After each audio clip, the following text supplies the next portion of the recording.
Y como todas las semanas a esta hora vamos a tomar contacto vía Zoom con la diputada del distrito número 6, Kiara Barquesi. Diputada, muchas gracias. ¿Cómo está? Gracias por recibir este llamado. Hola a todos, gusto saludarlos. Todo bien, gracias a Dios. ¿Tú cómo estás? Gusto saludarte. Muy bien. Diputada, bueno, vamos a comenzar por lo que es la noticia ya de los últimos minutos o de las últimas horas y que tiene que ver con relación ya que se cumple un nuevo, podríamos decirlo, aniversario o no, de lo que ha sido el 18 de octubre. ¿Qué nos puede comentar con respecto a esta fecha?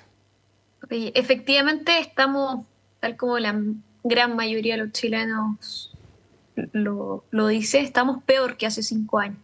Y es que efectivamente el estallido causó mucho daño en nuestro país. Hoy día Chile es un país más violento. Hoy día es un país que está con un tremendo problema económico. O sea, hay muchos emprendedores que perdieron el trabajo de toda una vida en el estallido y que les ha costado mucho volver a pararse. Y la verdad es que los únicos beneficiados de toda la violencia del estallido fueron los políticos del Frente Amplio y el Partido Comunista, que hoy día nos gobiernan. Entonces, cuando vemos que sale, por ejemplo, la ministra Vallejo diciendo que el gobierno ha hecho una autocrítica de la violencia, es mentira, sí. Si ellos creen en la violencia como método de acción política, ellos no le han pedido disculpas a carabineros inocentes por cómo los trataron en su momento. Eh, Insisto, ellos han sido los únicos beneficiados de toda la violencia del estallido en nuestro país. Y los chilenos están cada día peor. Entonces, en esa realidad, en esa desconexión tremenda que hay, o sea, Partido Comunista, Partido de la ministra Vallejo, Partido fuerte del gobierno, o sea, una y mil veces apoyaría la violencia de un estallido, estarían dispuestos a destruir nuestro país con tal de imponer su agenda ideológica. Gracias a Dios que los chilenos supimos rechazar esa propuesta constitucional radical que buscaba destruir nuestro país. Eh, pero la verdad es que el gobierno está totalmente desconectado. Bueno, de O hecho, sea, diputada, por un ejemplo, 68% de acuerdo a un estudio está en contra de lo que fue el estallido social, dice que el país no ha avanzado en nada, que lo está reprochando en este sentido. sí, y no solo no ha avanzado, sino que en muchas cosas hemos retrocedido también. La normalización de la violencia, por ejemplo.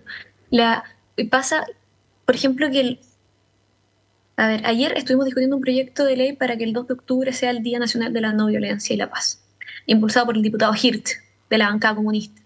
Y lo encontré súper descarado, porque al final el diputado Hirsch, por ejemplo, un mismo 2 de octubre, cuando fue el tema del puente Pío IX, trató a Sebastián Zamora de un criminal miserable, a Carabineros los trató de la peor manera, él se querelló contra Sebastián Zamora, estuvo 4 años persiguiéndolo judicialmente, y cuando la justicia demostró que Sebastián Zamora era inocente, él no ha pedido disculpas. Entonces, si él hoy día, con esa superioridad moral, quiere mostrarse como el hombre de la paz y la no violencia, que primero le pida disculpas públicas a Sebastián Zamora por cómo lo trató, y después hablamos de paz.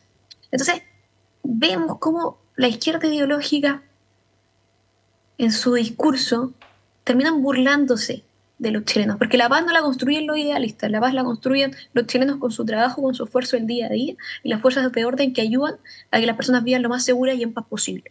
Diputada, pero estos 5 años desde el estallido social también se da junto a las formalizaciones de tres exgenerales de carabineros, por hecho ocurrido aquel Y, y, entonces. y es bien irónico porque una a ver, la fiscal Chong y la izquierda ideológica en general ha hecho una persecución, insisto, ideológica de carabineros de Chile. Una de las razones que fundamentan la persecución judicial contra el ex general director Yáñez era precisamente el caso de Sebastián Zamora, y Sebastián Zamora salió inocente. Hay otros casos, muchos casos, hay carabineros que siguen en prisión preventiva. Entonces, la verdad es que primero, si la fiscal Chong quiere dedicarse al activismo, que mande su currículo al Partido Comunista. Porque es bien insólito, cuando todos los chilenos queremos que los fiscales persigan a los delincuentes para meterlos a la cárcel, tener fiscales que están dedicados a perseguir a carabineros para meterlos en la cárcel. Carabineros inocentes, naturalmente. Diputada, la voy a En- cambiar rápidamente de sí. tema porque, bueno, en las últimas horas dos votos fueron claves. Se está hablando de Bianchi y también del senador Chaguán con respecto a que se aprueba, y bueno, y se aprueba la acusación constitucional contra el juez Muñoz. Oye, sí, yo creo que es una muy buena señal para los chilenos, porque, a ver, Sergio Muñoz era la persona con más poder, el el ministro con más poder de la Corte Suprema, o sea, una de las personas más poderosas de Chile. Y que lo hayamos acusado constitucionalmente demuestra que nadie está por sobre la ley, nadie en Chile puede llegar y hacer lo que quiere. Aquí el principio de igualdad ante la ley es fundamental. Entonces, creo que fue una muy buena señal de que los diputados y los senadores, ayer fue la votación del Senado, hayamos votado la acusación constitucional en su mérito y no, ¿cierto?, por cercanías ideológicas, aunque la izquierda igual intentó defenderlo lo más posible. O sea, al nivel de que en la Cámara de Diputados intentaron cambiar las reglas del juego, intentaron votar de una manera distinta con tal de salvarlo. Y eso es bien lamentable, pero, pero lo más penoso, creo yo, es la defensa con tanta fuerza que salió a hacer el presidente Boric de Sergio Muñoz. Está bien, ellos tendrán sus simpatías ideológicas, pero aquí, en el Congreso Nacional, si aprobamos la acusación constitucional, es por corrupción, no por cómo falla el ministro, no por los fallos, no por las sentencias. Y el presidente Boric en 2018 presentó acusaciones constitucionales contra 3 ministros de la Corte Suprema porque no le gustaban los fallos de esos ministros, no por corrupción como fue este caso. Entonces, que hoy día salga con tanta fuerza a defenderlo, creo yo que no corresponde. O sea, el presidente Boric, siendo diputado, presentó acusaciones constitucionales contra dos veces contra el presidente de la República, contra el ministro de Estado, contra el ministro de la Corte Suprema. Intentó destituir al ex fiscal nacional, Abbott. Entonces, hay que ser un poquito más imparcial. Pero, diputada, recuerdo que el senador Moreira salió a defender al juez Muñoz también, que es de su sector. Mira, hemos visto con todo el caso de Luis Hermosilla cómo hay vínculos que van mucho más allá de la separación ideológica. Nosotros siempre tenemos en mente la división de derecha e izquierda, pero vemos cómo hay vínculos que no responden, son como asociaciones políticas subterráneas, que dividen entre honesto y corrupto, porque vemos cómo Hermosilla tenía vínculos por todos lados, sin importar el color político. Los republicanos somos los únicos que no hemos salido salpicados con el tema de Hermosilla. Y ahí uno dice vínculos que a la simple vista no se entienden, pero claro, que sí hubo influencias para nombramientos, para distintas cosas. O sea, Hermosilla, que era amigo de Chadwick, pero que también era el abogado defensor de Crispi por el caso Convenio, y que había estado en la central de inteligencia del Partido Comunista durante el gobierno militar, y etcétera, etcétera. Entonces, uno dice, ¿responde a lógica ideológica? ¿Responde simplemente a derecha e izquierda? Mira, lo que yo vi al menos en esta acusación constitucional es que la izquierda, de hecho la izquierda más radical, porque desde el PPD para acá votaron la acusación en su mérito, no, al menos en la Cámara de Diputados, pero los socialistas, Frente Amplio, Partido Comunista, o sea, intentaron hasta votar por separado en la Cámara de Diputados, cosa que no se puede con tal de intentar salvarlo. O sea, intentan cambiar las reglas a última hora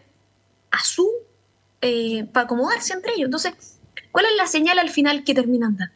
Diputada, nos queda muy poquito tiempo. Porque la izquierda, solo para cerrar la idea, sí, y solo porque los diputados de izquierda y los senadores de izquierda son los únicos que han empezado a hablar de las sentencias de los magistrados, de los fallos. O sea, la señal que dan es que da lo mismo que los jueces sean corruptos siempre y cuando fallen de una forma que les beneficie a ellos. No tiene sentido. En 30 segundos, ¿qué nos puede comentar a propósito de que usted mencionaba los casos de convenio? ¿Qué está pasando con Procultura?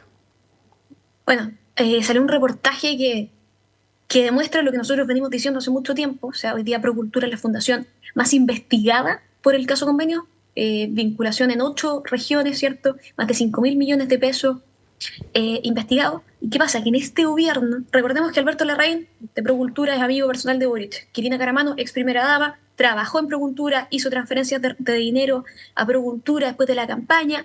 Entonces, que el presidente Boric dé la cara. Palma lo iba a citar como imputado. Yo espero que el fiscal Cooper, que es el que ahora lleva la causa, también, porque en el gobierno de Boric aumentaron en un 1000% los traspasos de recursos desde el Estado de Chile a la Fundación Procultura, que insisto, es la fundación más investigada por el caso convenio a nivel nacional. Diputada, queremos agradecerle este contacto como cada semana para conversar temas de contingencia que tanto afectan a la región como también al país. Perfecto, que estén muy bien. Hasta luego.